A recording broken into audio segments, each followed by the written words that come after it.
This is Optimal Health Daily, episode 703.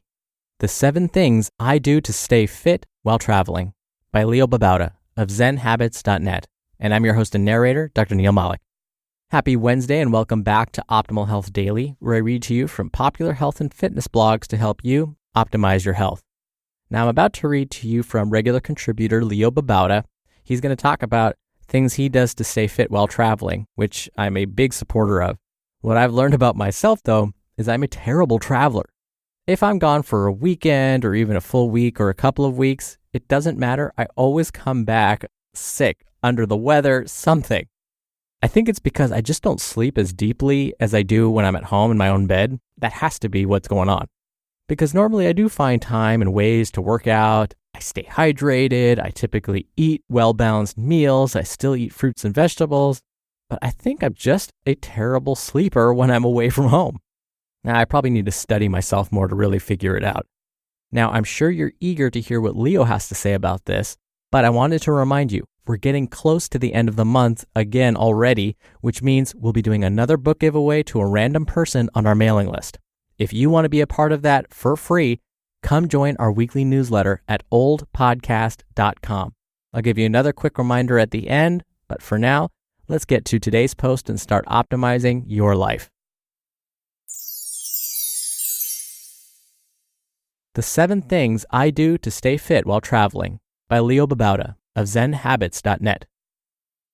One of the big successes so far in my grand travel experiment has been my fitness while on our long European trip.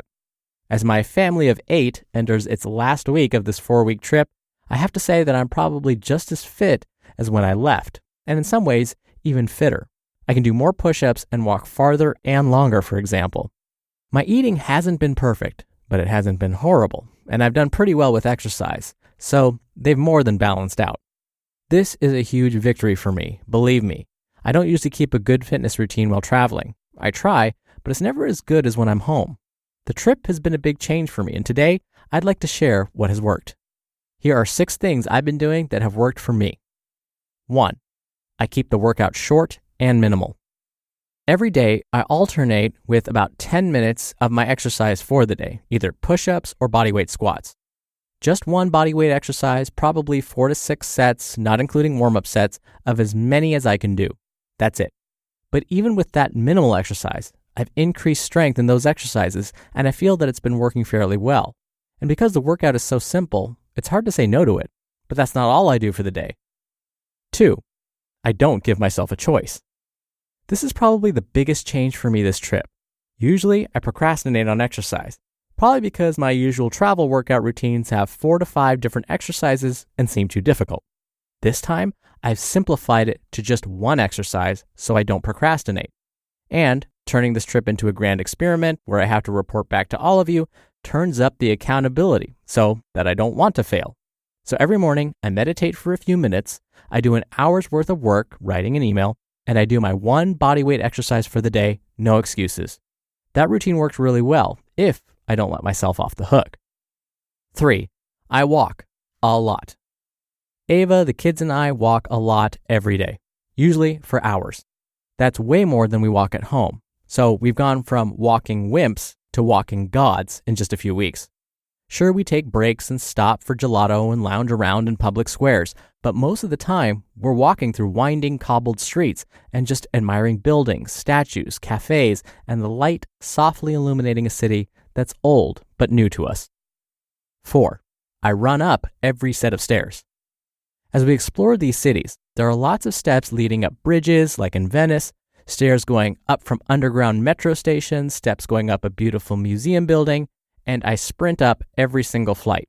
If I see a set of stairs, I gleefully run up them, 2 or 3 steps at a time. Sometimes we've climbed up hundreds of stairs, like the Eiffel Tower or the Arc de Triomphe, and I only run up some of them, but I love stairs of all kinds. 5. I sprint. Every day I sprint at least a few times. Maybe I'll race the kids to a statue. Maybe I'll just sprint down a small alley for fun. For me, it's a form of play. I don't go on long runs while I'm traveling, but I do take the opportunity to sprint when I can. And because of it, I usually end up exhausted at the end of each day. 6. I try to be mindful and not overeat. To be honest, the foods I've eaten haven't been that healthy. Pastas, pizzas, French breads, vegan gelato. I'm okay with that. In the past, I've stuck to a healthy diet while traveling, and it wasn't as fun. So this trip, my goal is to eat mindfully and not overeat too much. I've only been somewhat successful. I've definitely overeaten more than I'd like, but less than in the past. Still, I think for the most part, I've been pretty good, and the times I've overdone it, I think it's been balanced by the exercise. And lastly, 7. I skip and dance with the kids. Finally, the most fun part. I will hold my daughter's hand and skip merrily along these European streets. For me, it seems less embarrassing to skip merrily, or often crazily, in public if I'm holding a child's hand. I'm not as brave by myself, I think. Also, I dance with them in public. I'm not the world's best dancer, but I can get a good disco fever going, or do the twist, or the ever-reliable Running Man. America's Got Talent. Look out. You just listened to the post titled, The 7 Things I Do to Stay Fit While Traveling, by Leo Babauta of ZenHabits.net. Dr. Neil again here for my commentary. I don't know if I have the self-esteem to do number 7, to dance in public. Private dancing lessons were embarrassing enough for me because I am terrible at it, let alone trying to coordinate these moves in public. Just the other day, in fact, I was at a friend's house and I was trying to get a slice of dessert out of the cake box, and I couldn't get it onto my plate without accidentally flipping it completely onto its head, making a giant mess on my plate. My friend actually looked at it and went, "What'd you do, grab it with your hands?" So I simply just don't have that kind of coordination to look good while dancing, I think. But I definitely love the other 6 tips. Keep the workouts short and easy. Don't give yourself too many options. This is where a lot of folks get stuck. When they travel on vacation, they're like, I'm going to hit the gym and then I'll just kind of see what they have and then I'll figure it out from there. Nope, that never works, because then it's too easy to just procrastinate or skip it altogether. What you have to have is a specific exercise planned out that you can do anywhere, where you don't have to have equipment to complete the workout, because you can never guarantee whether the equipment will be taken if you do hit the hotel gym, or maybe the hotel gym when you get there is under construction and not available. So I love that suggestion from Leo. Don't give yourself a choice. Make the exercise simple enough where you're only going to work out one body part that day, and that's it. Plus, the other thing is you're going to be traveling. You might be on vacation, or maybe it's a business conference or something. You're going to have other priorities. And so this, again, means you're going to have limited time. You're going to want to get out there, attend your conference, or have some fun instead of being in your room or being at the hotel gym trying to get in a workout. All right, before I go, as promised, a quick reminder that we have another book raffle coming up in just 5 days. We do one on the 1st of every month. If you want to be in that raffle for free, make sure you're on our weekly newsletter, which you can find at oldpodcast.com. All right, I can't believe it. That's 703 episodes.